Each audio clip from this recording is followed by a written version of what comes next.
Қайырлы күн достар, каналыма қош келдіңіздер. Бүгін сіздермен дәмі ерекше болып шығатын Орео пирогын дайындайтын боламыз. Менімен бірге болып, видеоның соңына дейін қарап, лайк басып қоюды ұмытпаңыз.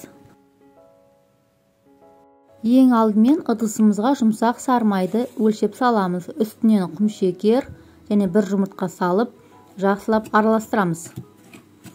Мен венчпен араластырдым, миксермен араластырсаңыз да болады. Үстінен електен өткізілген ұнды саламыз.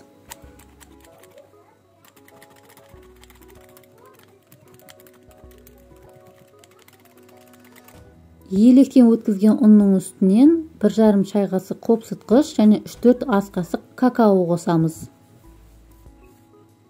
Какаоның міндетті түрде сапалы түрін таңдаңыздар. Магазиндегідей арзан какаолар жарамайды. Мендегі какао рахатский. Осылар жақсылап қосып, жұмсақ қамыр илейміз. Енді осы қамырдан 2 бөлікке бөліп, бір бөлігін кішілеу, екінші бөлігін үлкендеу етіп бөлеміз. Үлкен бөлігін пирогтың астына жібереміз, оны әзірге тоңазытқышқа қоя тұрамыз. Ал кіші бөлігін біз бетіне теркіден өткізіп саламыз, сондықтан оны мұздатқышқа қатыру керек. Мұздатқышқа 1 сағатқа қойып қойдым. Оған дейін салмасын дайындап қоямыз. Салмасына творог, менде 9%-дық. Дүкендердегі творог жарайды. Үстіне қант және 1 жұмыртқа сеуіп, 2 ас қасық қаймақ. Қаймақ менде 20%-дық. Осыларды жақсылап біріктіріп, миксермен араластырдым. Миксер болмаса, блендермен естісеңіздер де болады. Барлығын бірдей етіп, бір келкі массаға айналдырамыз.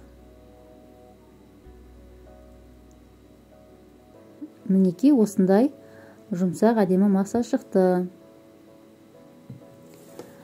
Енді біздің Орео печеньелерімізді алып, осылай 4-5 бөлікке кіші етіп бөліп аламыз. Ореоның да өте сапалы оригинал түрін таңдаңыздар. Ол дәміне әсер етеді. Осылай бөліп алдық. Енді осыны дайындап қойған салманың үстіне салып араластырамыз.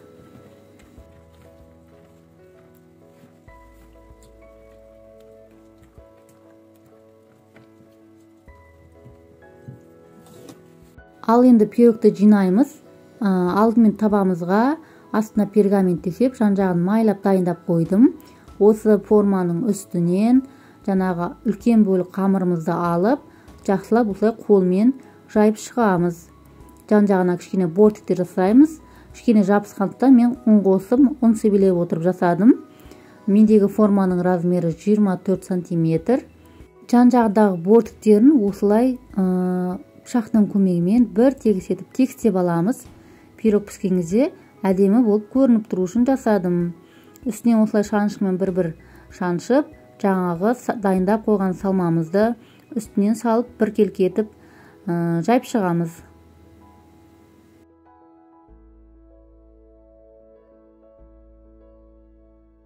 Пирогымыздың салмасын жақсылап осылай бір тегіс етіп жайып алдық. Енді мұны бір шетке ала тұрамыз. Оған дейін біз кіші бөлік қамырымызды мұздатқыштан шығарып, теркамен өткізіп аламыз. Мінекей мен бәрін дайындап өткізіп қойдым. Енді осыны жаңағы пирогымыздың бетіне, яғни салманың бетіне жайып шығамыз.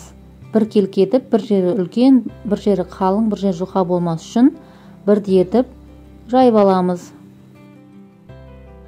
Осы уақытта пешімізді тоққа қосып, жоғары градусқа қойып қоямыз. Қазір бетін дайындап болған соң пешке салып, 180 градусқа дейін төмендетеміз градусын. Содан кейін 35-40 минут пісіріп аламыз.